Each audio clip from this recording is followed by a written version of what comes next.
you know what? Like all the money they make for like all the tourists coming. Yeah. Every Knicks game is sold out. It's so hard to get every game.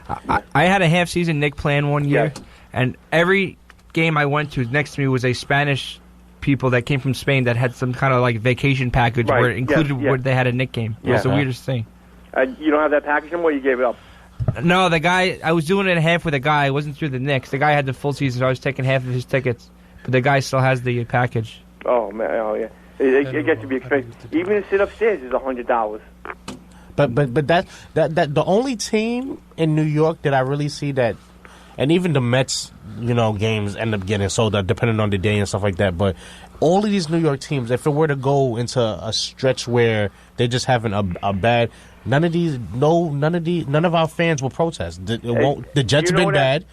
The Jets been bad. Corporate seats. People are in the seats, no matter what you do it. You know how much what you do. You know how much and then no one wants to miss out. Be that guy who misses out when they get good again. Oh, I'm sorry, you gave up your tickets. Sorry, it stinks to be you. The part that angers me more is that when they go to the World Series, they had even more celebrity seats in to make even more people angry. Exactly. I mean, come on. What about the regular guy? They call that the Piazza seats because they added seats. Chris, those temporary seats became permanent seats in the first couple of rows. Yeah, they get celebrity row and basketball. Imagine that. It's true. $6 to go see the Rangers play. But luxury suites, right? Now they're $100. And the Chase Bridge, right? That's the Chase Bridge. Do you ever sit up there? Oh, man, you're pretty high, and the seats are like so tight. My God, it's like for like a big guy like you, forget it. It's like hard to sit there. But there's no room. They try to squeeze everybody in. Ridiculous. So, and I hope you're right about Dolan feeling that type of way about how the Knicks been playing and how he's always off though. He always thinks they're playing bad. Exactly. So it's like I would hope so, but we live in New York where people love their teams, and no matter what, everybody. Could you even really imagine people protesting that next game? I can't even imagine it just because I see how bad they are and how many people. It's sold out. The thing is, though, those arenas are protest. That's why James Dolan hired Phil Jackson. Listen. Trust me, they wasn't gonna protest. Knicks fans protest. I would hope so, because then I'll go with them. But you would? I would definitely. But you gotta do if you want to protest, have everybody don't buy no food. They would save a lot of money like that. They'd be complaining about the food prices. Crazy. Yeah, exactly. How much is a hot dog in the guard now? $8? Probably like $8.50. Too expensive. Like $8.59. The biggest problem is that place holds so few people compared to Yankee Stadium that the people still trying to fill in there from wherever they're coming from around the world. Yeah. So it's always going to be sold out no matter if New Yorkers don't go or do go. Some people is going to find a way to get in there and watch the game. I can't see people protesting, just straight protesting the next game. But if it does happen, I will join, because we need to get this. We need to get this on the road. Come on, it's New York. Big city. We the world's most famous arena, and we don't produce. You know what I'm really surprised is? How come the Coliseum, right? No, they never brought an NBA franchise into there. I'm sure they would do well. Well, there's already 2 teams in the place. I mean, how many more teams can you fit around here? I mean, we got room for one more. I don't know. 3 hockey teams, they barely make it around here. They should have put an NBA team. They should have kept the Nets in Long Island where they belong. You know what I'm saying? Yeah. Dr. J, they should have kept them in there. You know what I'm saying? No. The one that won 3 Stanley Cups that no one knows about. Yeah, exactly. So. Hey, I'm all for it. The Nets, if they come back on Long Island, I would buy a more expensive ticket. I know you would. To go to every game. You see me sitting courtside. I'd bring a girl with me every night, too. You would? Maybe. There's too many. Don't want to say it. Lose FCC license. Many jokes. Sorry. BlackPillMe.com. But that's a good question, because I like to joke about the guys on the show, and now Cameron has to be disqualified before Cameron joined the show. But the show is always who are NBA fans. We got Jewish guys, black guys, and corporate guys. That's who's in. That's the stadium. So with that said, do you have? If the Nets came back to Nassau Coliseum and if the Islanders came back to Nassau Coliseum, which do you think would have a bigger fan base going there? Islanders. Islanders definitely. Islanders definitely. How about Islanders? Nobody cares about the Nets. Wow, I don't. Having NBA basketball back on the island would be pretty good because you'd be it'd be the same thing as living in Sacramento or living in wherever the outposts are because it's something that New Yorkers are not used to doing, but you would buy a ticket to see the players, to see other players. So think about it. You could drive to Nassau Coliseum. You could see LeBron James. You could see Steph Curry. You could see. That's pretty gosh darn exciting. A 15-minute drive, and boom, you're seeing the best players in basketball. I drove to Nassau Coliseum. I saw Carmelo Anthony. Yeah. Ooh. That says more about you than Carmelo. I did. No, but I mean, that to me, that's the compelling piece. That wait a second, you can go. So yeah, from a longer haul. Having legs perspective, the Islanders, because you have a fan base there. It's a cult within a cult. A hockey fan within a sports fan. So a cult within a cult. But if you're someone who wants to see good basketball, like you'd pay to see Michael Jordan or whoever, you can go and have 41 games here, and you're going to see Steph Curry at least once. You're going to see LeBron James at least once. You're going to see because he's going to rest against the Nets. Yeah. Well, it is New York big TV market though. Does he rest against the Nets? No. LeBron usually gets some mid-season injury where he misses like 2 games, and the game he comes back to is always against the Nets. Because you see, because the Warriors can't rest everybody. Because Popovich is coaching the night, but you can see pretty good players. So I go see that? Wouldn't mind going to see the Nets on Long Island. It's not going to happen. Here's the thing, though. Basketball is a suburban sport, just not on Long Island, I feel like. Because as long as the most dominant thing, as long as we have the Rangers and the Knicks being on the cap, we don't care. It's so funny that where do the 2 NFL New York teams play? Jersey, right? In Jersey. But yet, so they're in Jersey, and we make that leap of faith to where we're going to go to Jersey and watch them play in Jersey, and everyone's all hunky-dory, kumbaya, whatever.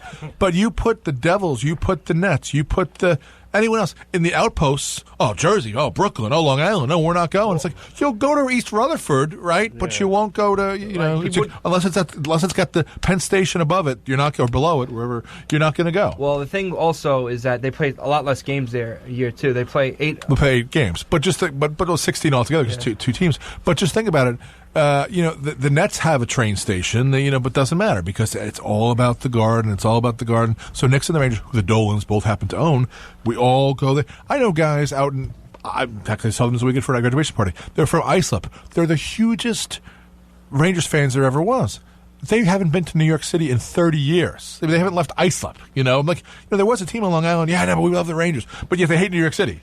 So it's like, but it's so rooted in their family, and their dad rooted for them, and blah blah blah, and that's the kind of way it is. We root for the laundry, right? As Jerry said. I don't understand these people. The Islanders, right? I know it's crazy. In and out of the parking lot in 10, 15 minutes out. How convenient it is. You go to the end of the stadium, you got to wait a long time. I don't know what these people were thinking when they didn't want to have to keep the Islanders. I don't understand this. It's sad how they lost them. You know what I'm saying? Yeah, Mark, you love your Islanders, right? How you felt about that? Well, the biggest thing is that there was a pretty big contingent of people that would regularly drive from, let's say the Hamptons, and would drive to Coliseum. They wouldn't mind driving that 1 hour. There's no tolls. Yeah, there's no tolls. Keith Hernandez does it every day to do Mets games. He lives in the Hamptons. Oh, he does, yeah? Yeah. And then, what do you call it? They did that sneaky vote on a Tuesday in the summertime, right? Remember they did that sneaky vote? Yeah, I voted. Yeah, ridiculous. The August election. Do Keith Hernandez and Walcott Frazier? They travel with the teams on their buses? No, that's a controversial. That's a great question. It used to be that the people that covered the games travel with the teams, the same planes, same whatever. Yeah. That became too cozy, too close. And for 2 reasons. Number one, if you're a journalist, you're supposed to be have an arm's length kind of relationship. But they became too cozy that all of a sudden you're seeing things about these guys you shouldn't say. And also, if you've been criticized by these guys, it leads to fights. Especially if you got an ex-jock playing. On my day, if they got a few in them, they've been drinking all night. In my day, we used to, not take every pitch or swing or whatever. I'm going to have to disagree on that because I was at a Nets game in Philadelphia and I saw Chris Carino get off the bus. Yeah, but he's with Capstra. That's the bus from the hotel. That's it's not the plane where they're traveling. New York to Philly, they'll take a bus. Yeah, they're going to take a bus. And that could just be that's being cheap. Because it's really not supposed to be that way. They stopped doing that. It used to be that the announcers would be on the same plane, and that breaks down the whole Chinese wall, as they call it. But they have a special relationship, I feel like Chris Carino and Tim Capstraw and the Nets, and all their other announcers are like very, I guess the word would be in bed with the... it's a different thing. It's a different kind of game. We saw that happen when Piazza was feuding with Keith Hernandez and various things. So, Susan Waldman, John. No, he's actually, What's up, Rich? Oh, John Sterling and Susan Waldman. They despise each other. The Yankees too, or no? John Sterling and Susan Waldman definitely do not travel with that team. Because there's this, I don't even know if the two of them travel together because they don't like each other. I know. I mean, you hear the way that he doesn't like anyone stepping on his words. So she's got to say something really fast and annoying, and then all of a sudden be done before John says, and the O2. So she's got to get in and say, I once met him in and the O2. It's like she can't tell. She's got to be done. Like, my goodness, and the O3. It's like O3. Yeah, there's no 3 pitch to be strikeout. Well, but it's not the second time that John Sterling's fought in the booth with somebody. No. Well, now he's... Charlie Steiner? He got Charlie Steiner kicked out. Yeah. He did, huh? Yeah, he got Charlie Steiner Because he got Charlie Steiner kicked out, that would Susan be still on the sidelines for the Yankees today? Georgie girl, yes. Malvern's own Charlie Steiner. I think Stephen A. Smith is from Malvern, too. You should go on... Stephen A. Smith. Rich Hollis. Is it Hollis? Yeah. My neighborhood. You should go on... what's his name? Fritz Peterson's Facebook. Okay. Who's Facebook? Well, Fritz Peterson. He's the pitcher for the Yankees. Yeah, you mean the swinger? Yeah, him. Yeah. Go on his Facebook. You get some good information about the old Yankees stuff. Oh, pretty good. Okay. He get some old pictures and stuff. Pretty good. I watched the Old Timers game. Yeah. It was on like the rerun today. Okay. Yeah. And they were even honoring like the Gene Monahan. Well, Gene Monahan was a legendary trainer for them. All right, Rich, we'll let you go. All right. Take care, guys. Talk to you soon. All right. Bye-bye. All right. There goes... And 1.5, too. Richie from Shirley, right here on 90.3 WHPC, Garden City, New York. It's Sports Talk. We're here every Thursday evening, 9 p.m. to 11 p.m. Just had some Yankee talk, so of course I have nothing to contribute to that. So I let the guys who do have something to contribute to that. I say contribute to that a little bit more. We got Mark, we got Cameron, we got Tristan, we got KJ, we got Adam, and I'm Chris. Give us a call. But actually, let me announce here. Be the first caller to 516. And, people don't have to be... I'm not going to put you on the air. So if you are phone shy, not the kind of person who wants to talk live on the air, because we have a lot of people who just want to listen out there and don't want to talk on the show. And we get that. We totally understand that because I don't think I ever called a sports talk radio show in my life until this one. So, be the first caller to 516-572-7440 right now and win a pair of tickets to the Long Island Ducks on Tuesday, July 18th. So that's Tuesday, July 18th, a week from this Tuesday, a week from my birthday, as the Ducks welcome the New Britain Bees at 6:35 p.m. Remember, all the Ducks games do kickoff, wrong word, but just at 6:35 p.m. The Long Island Ducks bring you Atlantic League baseball all summer long at Bethpage Ballpark in Central Islip. For the full schedule, tickets, and other information, you may visit liducks.com. That's liducks.com. And like I said, I had never been to a Ducks game before this year, and now I've been to 3 so far this year. So be the first caller, 516-572-7440, and you'll win a pair of tickets. So that's 2, a pair of tickets, 2. And it's at Bethpage Ballpark. We don't say at the Bethpage Ballpark. It's just Bethpage Ballpark in Central Islip, 516-572-7440.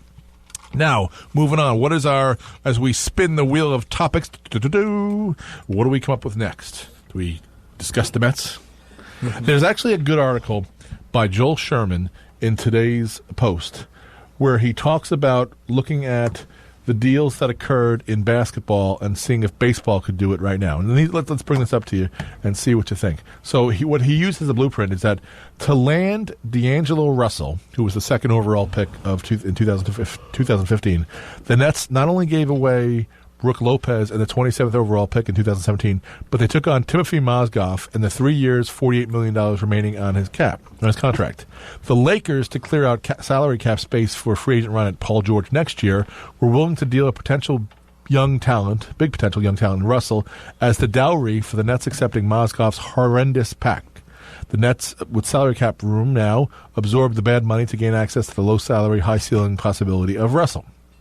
So, his premise is, Would MLB non-contenders take on bad contracts for access to better prospects, and would contenders give up those prospects to improve both their current roster and future financial situation?